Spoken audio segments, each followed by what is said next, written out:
Hi guys, thank you for clicking to watch this video. Today will be all about exploring new cuisines, learning new techniques, and creativity. So, in this video, I'm going to be cooking a traditional Russian pelmeni, which is basically dumplings, but I will make them vegan, of course, and incorporate some cool and contemporary products like Beyond Meat. And it's not sponsored at all. I just really like this product and I think there is a big future in the industry for it. So I think it's very important for us to learn more about this product. And I will also incorporate some cool and fresh ingredients and molecular gastronomy elements. And at the end, I will present it to you in the fine dining plating, my version. So make sure you watch it until the end. And if you like, please give it a thumbs up. If you like my content and if you want to support me, also subscribe. Okay, let's go. Okay, so first things first, let's start with making dough for our dumplings. I'm going to use in this case quite a common recipe, but since we are not using eggs because we are trying to make it more vegan, I'm going to substitute flour, the all-purpose flour, with 00 flour that you usually use for pasta making to make it more firm.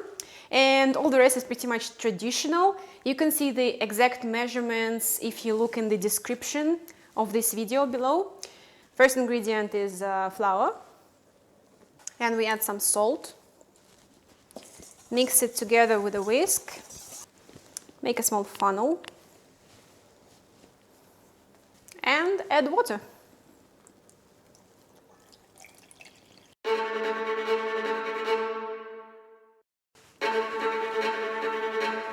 I can see already that the dough is quite dry and we might need more water, but you can always add water. It's impossible to remove it, so that's okay. I'm gonna work it for a bit and then maybe wet my hands to add more moisture to it. Remember, in this recipe, our goal is to make the dough quite dry. So I'm hesitant to add lots of water right away. I'm just gonna add it bits by bits, just by making my hands wet. That's a good technique as well.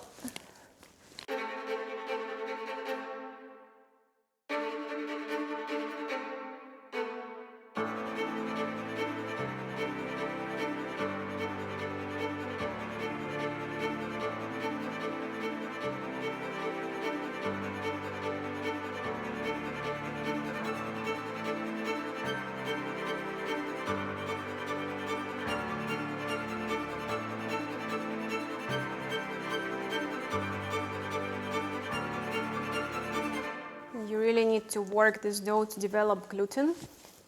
So you want to be really elastic.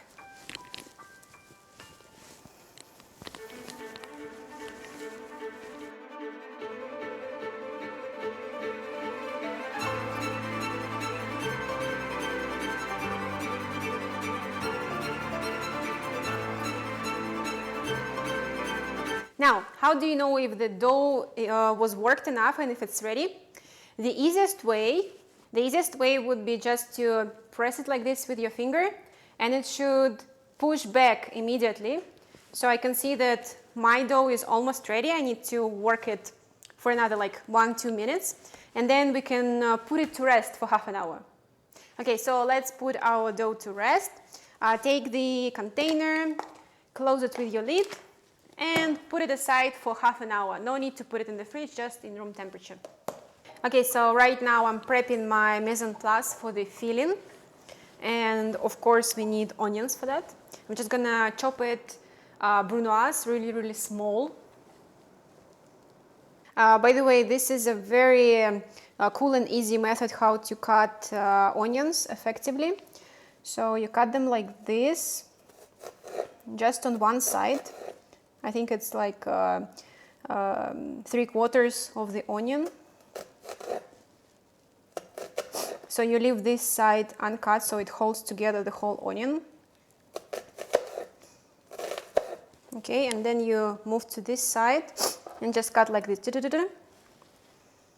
And then all your onion doesn't fall apart while you're cutting it.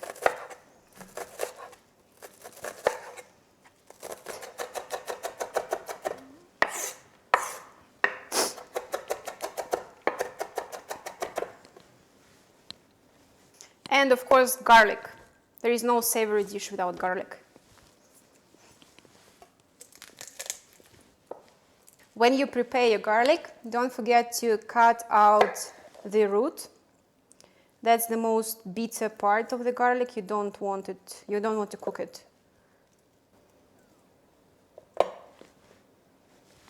Now I'm going to use my rasp.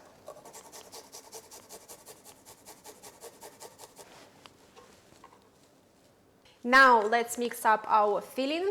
As I said earlier, I'm going to use Beyond Meat for this, and it's not sponsored again. So you can use this Beyond Beef product on its own. It already has enough seasoning, but it won't be me if I won't try to make it a bit of my and it won't be me if I didn't try to add a bit of my taste to it. So I'm going to use this beef. And in this case, I think I'm going to use 2 packets here, just because I want to prep more dumplings or pelmeni and freeze them, because I really love them. But you don't need to. As I said, all the proportions will be in the description below, so follow those proportions here. And by the way, I've already done a review on the Beyond Meat products, and it will be in the cards somewhere here, right or left. It's my review from the nutritional perspective, so check it out, let me know. Okay, now I want to mash it up a little bit. It's quite soft and really sticky, so the texture is a lot like the real meat. But I want to break it up a little bit, and I like to add some tomato sauce to it, just to add more juiciness into our dumplings, so when you bite it there is lots of juice. I also like to add miso paste here, but I don't have any right now, so we'll just do it without miso in this case. Now let's add our Brunoise beautiful onions and garlic, and mix, mix, mix. Now I can feel that the texture here is still quite a bit firm, and I want to maximize our juiciness here, so I'm gonna add more water. Looking good.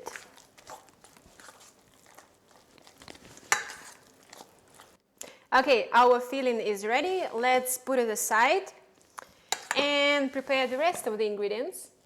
Now, the traditional Russian dumplings are served always, and I mean always, with sour cream.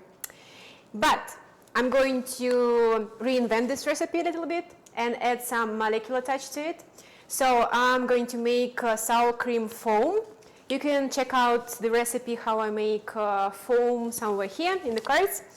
But you already know, if you watch this video, that this recipe doesn't work really well with fatty ingredients, and sour cream is a fatty ingredient. I was thinking to trick the system a little bit and mix sour cream with milk. I'm going to use the almond milk in this case, and if you want to make it completely vegan, also use vegan sour cream here. So I'm going to measure 250 ml of sour cream and mix it with 750 ml of almond milk to spread out the fattiness in this recipe. Hopefully it will work. That's the first time I'm doing it, so no promises. Only hopes.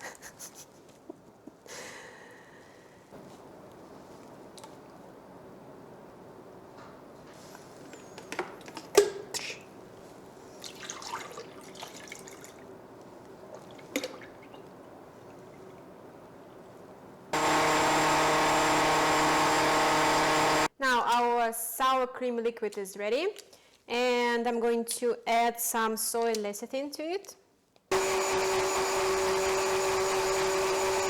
Okay, I just had the battle of titans going on. I was testing 3 different devices who can make more foam.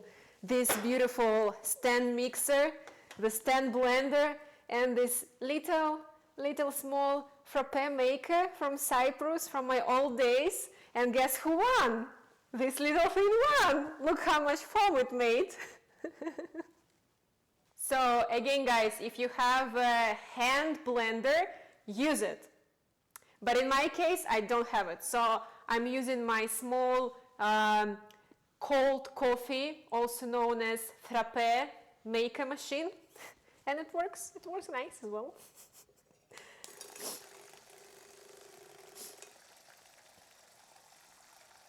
Okay, so our foam is ready. It's quite stable. So I'm just going to transfer it into a container very gently and leave it aside for now until all the rest of our components for the final dish are ready.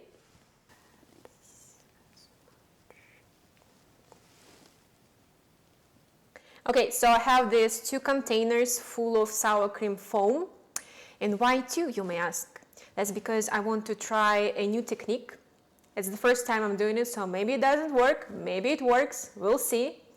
So I'm going to put 1 container to the fridge and leave it until plating, and 1 container I'm going to try to freeze it to have a frozen foam. We'll see how it goes. Okay, it's been half an hour now and our dough is all relaxed and it's time to spread it out. Rule number 1 of the pasta machine owner: if you have one, use one. If you don't have one, use the rolling pin.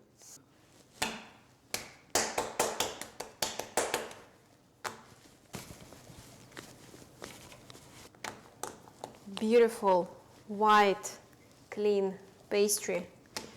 Now, just like in making pasta, I'm going to use semolina dough for the rolling of the sheets part. Okay, I'm gonna roll it out now.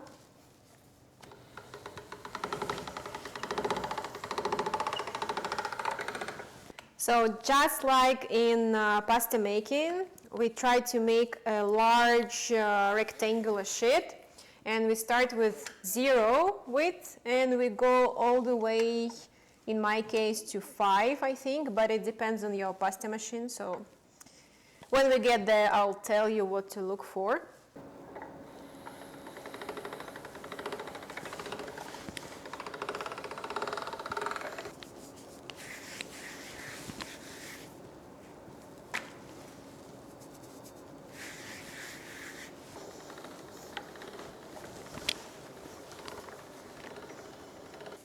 That's the width you should be looking at. It's not like it's see-through, but you can see the texture of my hands if I pull it up like this. Now I want to make sure that it's not sticky in any way, so I'm gonna spread the semolina flour on it, and I will cut small circles with this width. It's about 6-7 centimeters in diameter.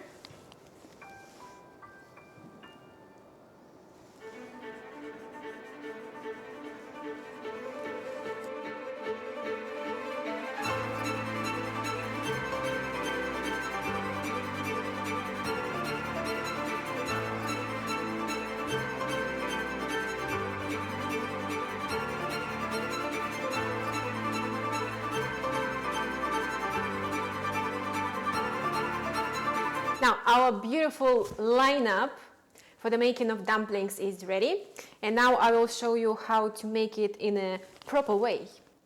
Okay, first things first, you put some filling inside. That's approximately the amount that you should be looking for.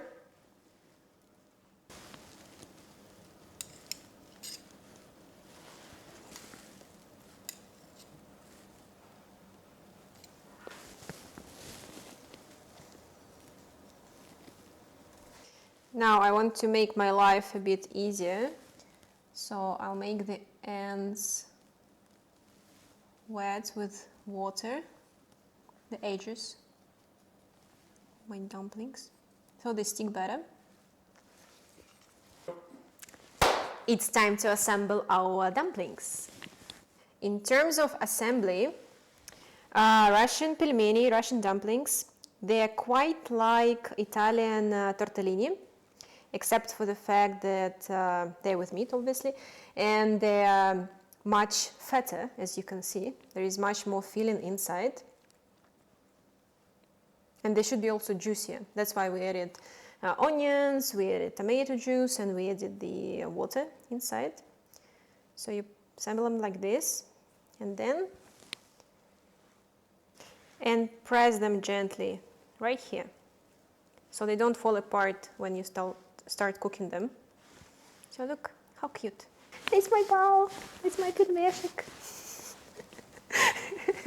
You try to make the edges as small as possible, not too wide, because when you start cooking them, they will enlarge even longer. It will look terrible.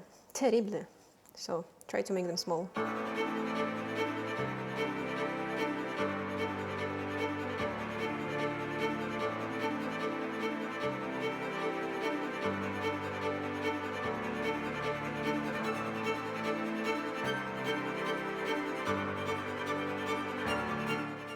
Now that's how I prefer to assemble the dumplings. So I put my big thumb like this, and I move it along while pressing with the other fingers.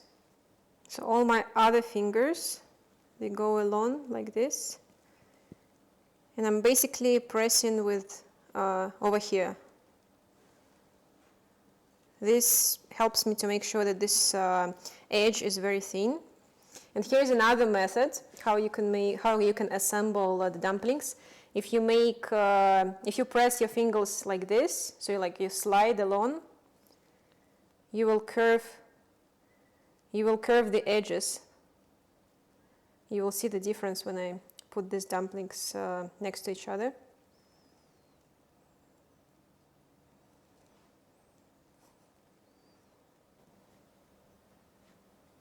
You see how curved the edges are? So if you prefer like this, that's also acceptable. That's a classic dumpling. You can see now the difference between this and this. So they look different. This one is with the curved edges and this one with the flat edges. I prefer this one, but you can do both. They are both classic. So you make all the rest of the dumplings in the same way. Try to make them identical if you want to present them in the fine dining style. They should all look the same.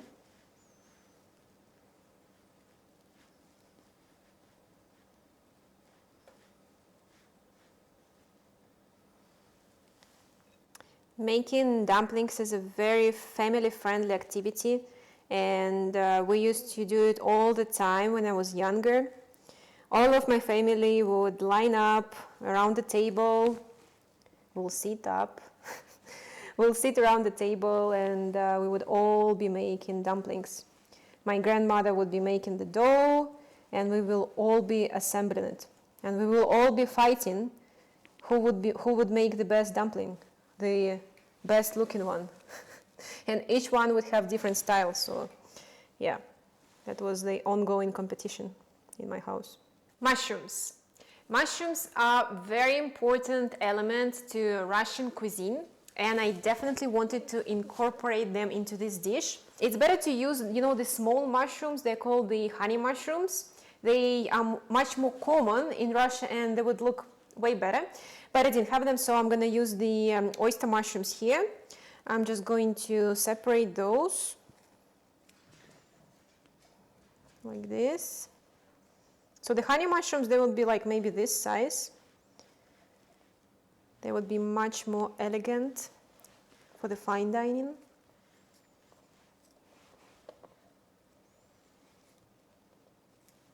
But that's okay too. And since it's a vegan dish, they will also add more meatiness and umami.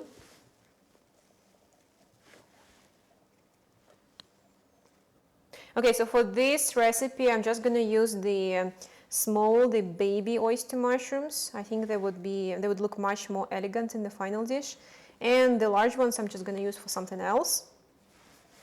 So let's put them in a separate dish.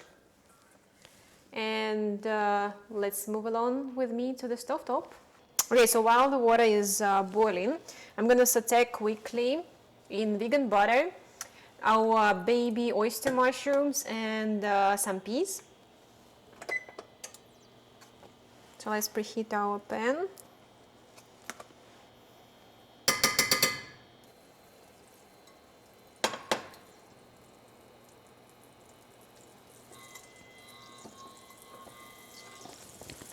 Mushrooms go first.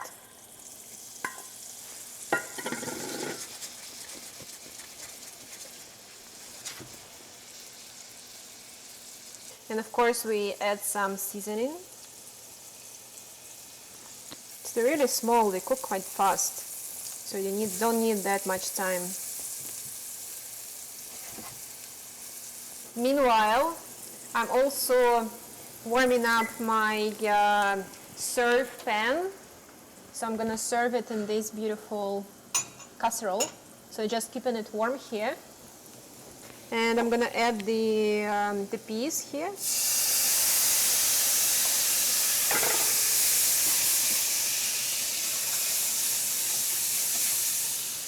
And season again.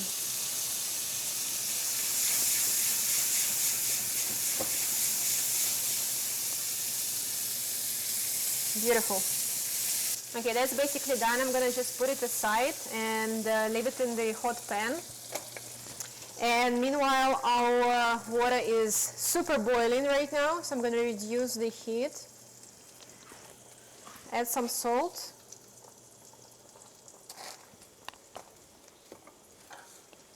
And start cooking dumplings. Let's drop our dumplings one by one and very, very quickly.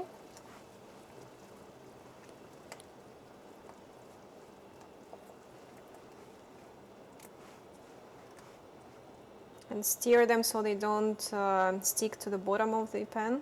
Because Beyond Meat cooks quite fast, way faster than the normal meat, I would say that once all the dumplings come up to the surface, cook them for about 5 minutes, just to allow for the dough to cook through. But you don't really need to worry about the filling itself, it will be cooked by then. By the way, have you seen my homage to the salt buyer on my Instagram? If no, check it out. Okay, our beautiful pelmeni dumplings, they are ready. Let's put them aside for now. I just want to check those 2 foams that I made. So this one is the normal foam, it was just in the fridge. Still in good shape. Let's check our frozen foam. Here you are. You see, maybe we needed a bit more time, but it's already really cool. Check this out. It's like a sponge. I don't know if you can see it, but it's really cool texture. I think maybe that's what we are going to use in this in the final plating. I think it looks really cool. Okay, let's do the plating. Okay, so first go the dumplings. I already put some butter in it, so you don't need to put anything at the bottom of the dish.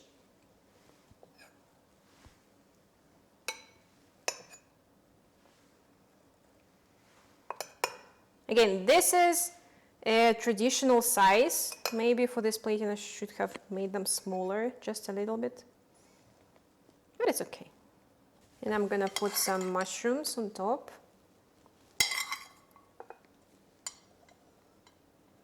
I chose peas first of all because it's a very traditional Russian flavor, but also it gives a nice contrast and color, very eye-pleasing for customers or for yourself. If you cook for yourself, looks really nice. And we will cover the whole thing with the foam.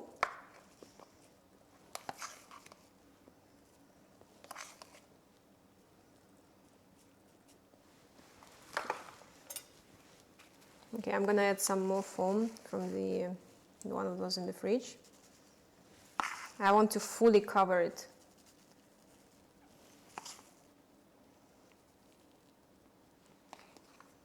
Cloud of sour cream.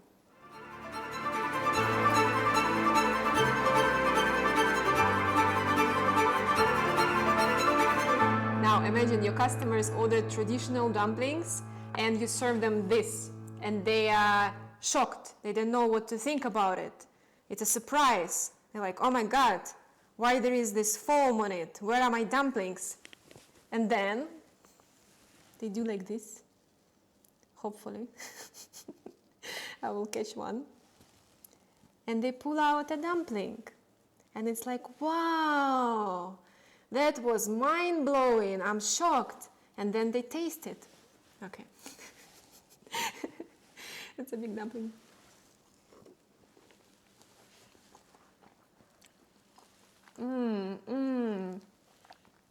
Oh my God. Sorry. Let me finish it. And they're like, oh, this is so tasty, that's so delicious. And this dish is mind-blowing, so surprising. And they will talk about this dish to all their friends, all their enemies, everyone. So everyone would know about your restaurant and your cuisine and your dishes. I think it's a really good idea. Let me know in the comments below, what do you think? And I'm gonna finish this. Okay guys, thank you for watching this video until the end. And if you liked it, please make sure to give thumbs up and subscribe to my channel if you haven't done it yet. Thank you. Thank you guys. Thank you. I really appreciate it. Thank you. Meanwhile, let me eat my dumplings. They're so tasty.